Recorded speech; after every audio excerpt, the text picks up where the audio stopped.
ഞാൻ തന്നെയാണല്ലോ നിങ്ങൾ മാധ്യമങ്ങളോട് പറഞ്ഞത്. നിങ്ങൾ കോൺഗ്രസിൻ്റെ മുഖ്യമന്ത്രി എവിടെ ഇരിക്കട്ടെ, CPM-ൻ്റെ ഇന്നത്തെ ഒരു എത്തിയിരിക്കുന്ന അവസ്ഥയെക്കുറിച്ച് നിങ്ങൾ ചർച്ച ചെയ്യണ്ടേ? എന്തായാലും അത് മാധ്യമങ്ങൾ ചർച്ച ചെയ്യുന്നതിൽ സന്തോഷമുണ്ട്.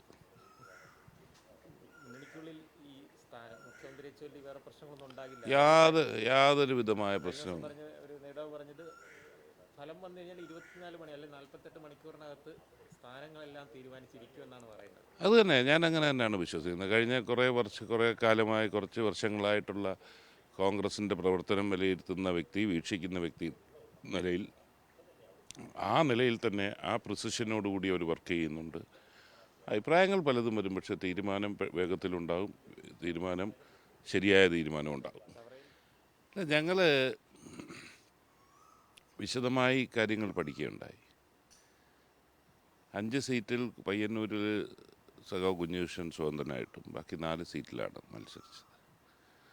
അതിൽ 3 സീറ്റ് സുനിശ്ചിതമായി വിജയിക്കുമെന്ന് തന്നെയാണ് ഞങ്ങൾ വിലയിരുത്തിയിട്ടുള്ളത്.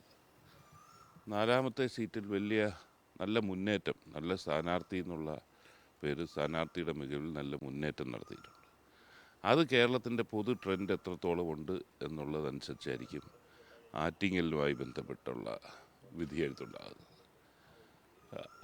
നമുക്ക് തറപ്പിച്ച് പറയാൻ പറ്റുന്നത്. അല്ലെങ്കിൽ എന്ത് വന്നാലും കേരള നിയമസഭയിൽ 3 MLA-മാർ കുറഞ്ഞത് RSPക്ക് ഉണ്ടാവും എന്ന് തന്നെയാണ് ഞങ്ങൾ വിലയിരുത്തിയിട്ടുള്ളത്.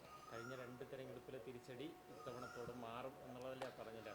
അത് തന്നെ. മാത്രമല്ല, പയ്യന്നൂർ പോലൊരു മണ്ഡലത്തിൽ പോലും വിസ്മയം സംഭവിക്കും എന്ന് തന്നെയാണ് അവിടുന്നുള്ള രാഷ്ട്രീയ നിരീക്ഷകരുടെയൊക്കെ അഭിപ്രായം.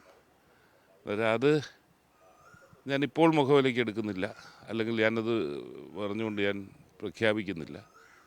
പക്ഷേ അതാണ് ഞാൻ പറഞ്ഞത്, എൻ്റെ വ്യക്തിപരമായ വിലയിരുത്തലിൽ സമാനതകളില്ലാത്ത ഭരണവിരുദ്ധ വികാരം ഈ തെരഞ്ഞെടുപ്പിലുണ്ടായി.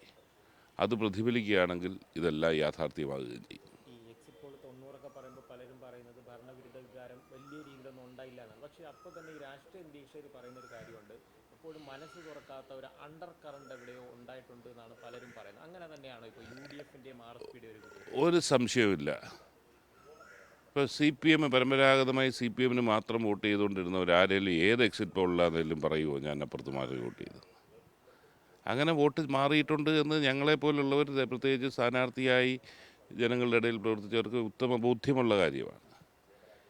പിന്നെ CPM ഇപ്പോൾ ആശ്വസിക്കുന്നത് തരംഗമൊന്നുമില്ല, ഞങ്ങൾ തോക്കും അതല്ലേ പറയുന്നതിൻ്റെ അർത്ഥം. തരംഗമൊന്നുമില്ല, ഞങ്ങൾ തോക്കും, തരംഗമില്ല.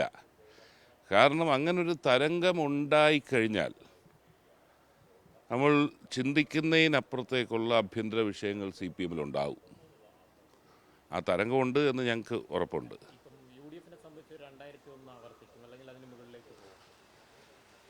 2001 77 ആവർത്തിക്കുന്നതെന്ന് എനിക്ക് അറിയില്ല. ഒരു തരംഗം കേരളത്തിൽ അലയടിച്ചിട്ടുണ്ട്. എൻ്റെ വ്യക്തിപരമായ വിലയിരുത്തൽ, ഈ നിയമമോ കഴക്കൂട്ടോ 3-4 സീറ്റുകളുടെ കാര്യം ഒഴിച്ചാൽ ബാക്കിയെല്ലാം BJP-യുടെ വോട്ട് ഗണ്യമായി കുറയാനാണ് സാധ്യത എന്നാണ് ഞാൻ മനസ്സിലാക്കുന്നത്.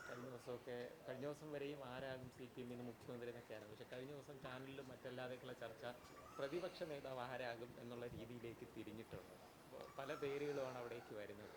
ഞാൻ തന്നെയാണല്ലോ നിങ്ങൾ മാധ്യമങ്ങളോട് പറഞ്ഞത്, നിങ്ങൾ കോൺഗ്രസിൻ്റെ മുഖ്യമന്ത്രി എവിടെ ഇരിക്കട്ടെ, CPM-ൻ്റെ ഇന്നത്തെ ഒരു എത്തിയിരിക്കുന്ന അവസ്ഥയെക്കുറിച്ച് നിങ്ങൾ ചർച്ച ചെയ്യണ്ടേ? എന്തായാലും അത് മാധ്യമങ്ങൾ ചർച്ച ചെയ്യുന്നതിൽ സന്തോഷമുണ്ട്.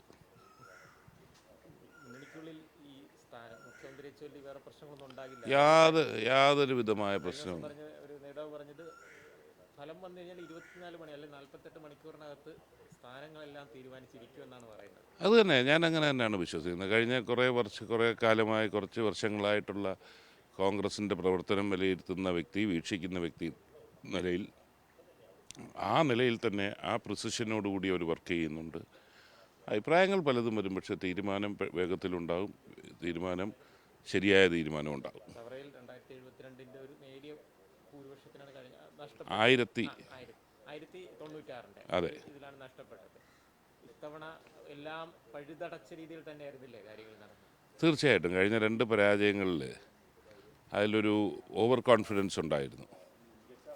ആ ഓവർ കോൺഫിഡൻസിൽ പല കാര്യവും ശ്രദ്ധിക്കപ്പെടാതെ പോയി. ജയിക്കും കാരണം ഇത് UDF മണ്ഡലമാണ്. പക്ഷേ ഇത്തവണ അതുകൊണ്ട് പഴുതടച്ചുള്ള പ്രവർത്തനം ഓരോ UDF പ്രവർത്തകൻ്റെ ഭാഗത്തു നിന്നുണ്ടായി.